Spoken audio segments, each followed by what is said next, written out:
আমি বুঝি না ভাই আমার ব্যাকআপ প্লেয়ার অ্যাডাম ক্যারেক্টারে কি মজা পাইলো। আমি যখন গেমে ঢুকি তখনই দেখি অ্যাডাম ক্যারেক্টার পড়ায় থাকে। যখনই আমি অ্যাডাম ক্যারেক্টার চেঞ্জ করতে যাব তখনই একটা প্লেয়ার আমাকে অ্যাড দেয় আর আমি তার গ্রুপে যাই। গ্রুপে যাওয়ার সাথে সাথে 3টা প্লেয়ার লোল মেরে আমাকে অপমান করতে শুরু করে। আরে এই কালো এডাম কি আবার কে দিল?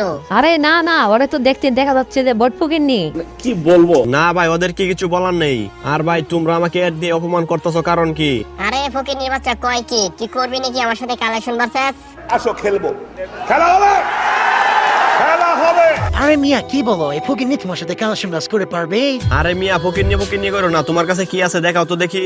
আরে ফকির গলার সাউন্ড তো অনেক বেশি। এই নে পারলে তুই বান্ডিলটা দেখা। তো গাইস আমার অনেক দিনের স্বপ্ন যে আমার একটা ভিডিওতে 1 মিলিয়ন ভিউজ আসবে। তো তোমরা এই ভিডিওটা 2বার করে দেখো তাহলেই কমপ্লিট হয়ে যাবে। আর ভাই তোমরা যারা এখনো ভিডিওটা লাইক করো না তাড়াতাড়ি লাইক করে চ্যানেল নতুন হলে চ্যানেলটা সাবস্ক্রাইব করে দাও। এই যে নাও ভাই তোমার এই বান্ডিল, দেখো তো এই বান্ডিলটা নাকি।